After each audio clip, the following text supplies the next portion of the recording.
என் அன்புள்ள பிள்ளையே, இந்த வீடியோவை பார்க்காமல் போகாதே. உனக்கான பதில் வந்துவிட்டது. இப்போது நான் உன்னுடன் பேசுகிறேன்.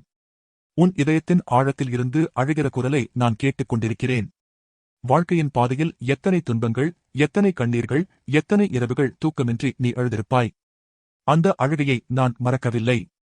நான் உன் ஏசப்பா, உன் கர்த்தர், உன் துயரத்தை சுமக்க வந்தவன்.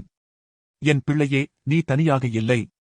உன் வாழ்க்கையில் படும் ஒவ்வொரு துன்பத்தையும் நான் பார்க்கிறேன்.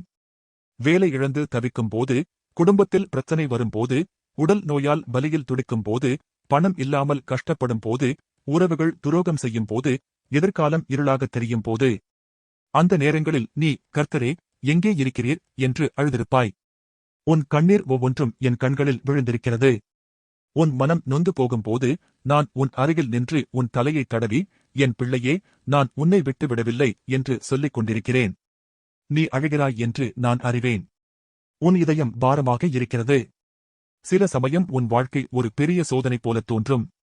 ஆனால் என் அன்பே, இந்த உலகில் துன்பம் இல்லாத வாழ்க்கை இல்லை.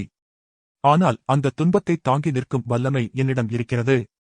நான் உன் சிலுவையை சுமந்தவன். நான் உன் வலியை அறிந்தவன். நான் உன் கண்ணீரை துடைக்க வந்தவன். என் பிரியமானவளே, உன் கண்ணீரை நிறுத்து. நான் உன்னை அழைக்கிறேன். வருந்தி பாரஞ்சுமக்கிறவர்களே, என்னிடம் வாருங்கள், நான் உங்களுக்கு இளைப்பாறுதல் கொடுப்பேன் என்று நான் சொன்ன வார்த்தையை இப்போது நினைவில் கொள்.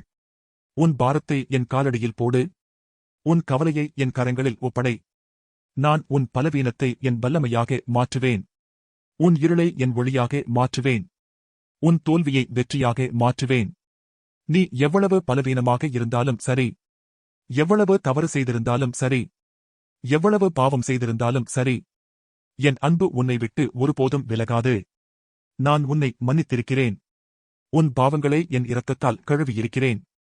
இப்போது எழுந்து நில். உன் தலையை உயர்த்து. நான் உன் மீட்பர். நான் உன் பலம்.